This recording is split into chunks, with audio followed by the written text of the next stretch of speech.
नमस्कार दोस्तों, मैं अविनाश कसोहन। आज बेसिक मैथ के अंतर्गत हमारा टॉपिक है एलसीएम और एचसीएफ से रिलेटेड क्वेश्चन।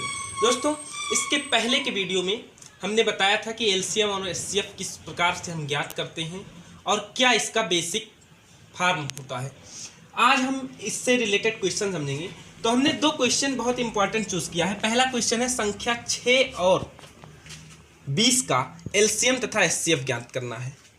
तो पहला क्वेश्चन हम समझ लेते हैं कि इसका एलसीएम और एचसीएफ कैसे ज्ञात करेंगे। एलसीएम ज्ञात करने के लिए हमने पहले बताया था कि जितनी भी संख्याएं दी हों उनको हम कामा लगाकर लिख लेते हैं। 6 और 20 को हमने कामा लगाकर लिख लिया। अब देखिए, इसको अभाज्य संख्या के रूप में इसका गुणनखंड करते हैं। हमने बताया था अभाज्य संख्या 2, 3, 5, 7, 11, 13, 17, 19 इसी प्रकार आगे बढ़ते जाते हैं। इसका इन्हीं रूप में गुणनखंड करते हैं। तो देखिए, 2 से हमने काटा, 2 तियां 6 हो गया और 2 दहम 20 हो गया। 2 से अब 3 नहीं कटेगा, 10 कटेगा, 2 पंचे 10 हो गया। अब देखते हैं ना 3 2 से कटेगा ना 5 2 कटेगा, तो अगली हम संख्या लेंगे 3।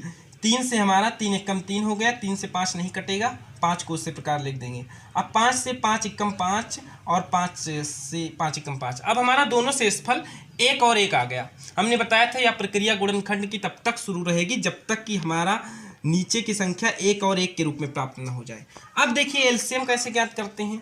एलसीएम के लिए हम इन सभी अभाज्य गुणनखंडों का गुणनफल ज्ञात करते हैं। तो गुणनफल हमारा 2 × 2 × 3 × 5 मीन्स 2 दूनी 4 तियां 12 पंचे 60। हमारा एलसीएम 60 ज्ञात हो गया। इन्हीं 6 और 20 का हम अब देखते हैं एचसीएफ कैसे ज्ञात होगा।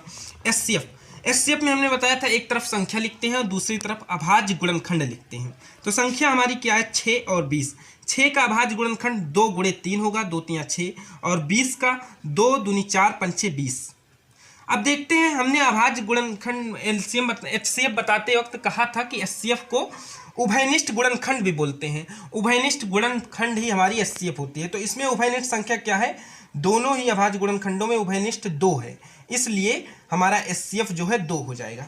तो देखिए, इसका एलसीएम जो है 60 निकला और एचसीएफ 2। आइए हमारा दूसरा क्वेश्चन जो है, दूसरे क्वेश्चन से आपको और अच्छी तरह समझ में आएगा।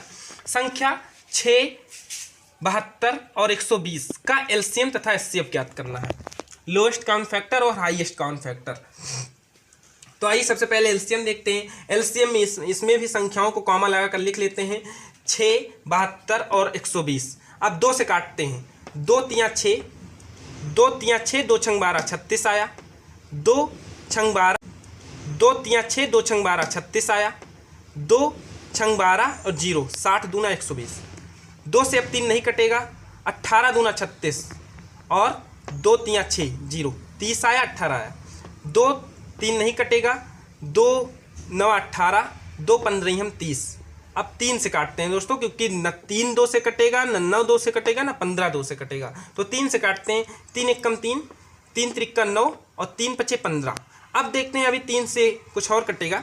3 एकम 3, 3 एकम 3 और 5 3 से नहीं कटेगा, इसलिए इसको उसी प्रकार उतार देंगे। अब देखते हैं, केवल 5 बचा है, तो 5 एकम 5। अब देखिए, हमारा तीनों शेषफल 1 आ गया।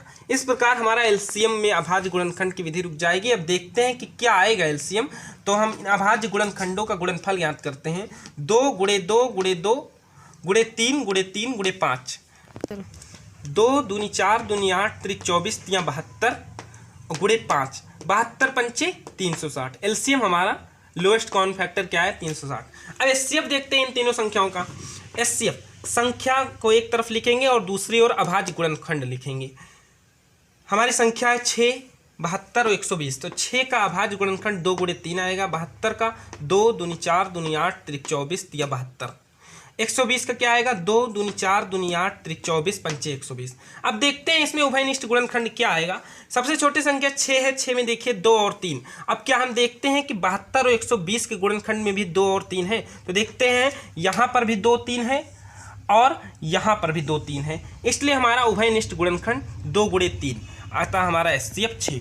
इस प्रकार संख्या 6, 72 और 120 का एलसीएम हमारा 360 आया और एचसीएफ 6 आया। दोस्तों, इस प्रकार हम एलसीएम और एचसीएफ से संबंधित क्वेश्चन बड़ी आसानी से देखिए अभाज्य गुणनखंड विधि द्वारा ज्ञात कर सकते हैं। और ये आप एलसीएम और एचसीएफ क्लास 5th 6 और इससे ऊपर क्लास 12 तक के स्टैंडर्ड तक बहुत इंपॉर्टेंट है। ये इसका प्रयोग इस टॉपिक के अंतर्गत हम भिन्नों को हल करने में इसका सबसे अधिक प्रयोग कर सकते हैं।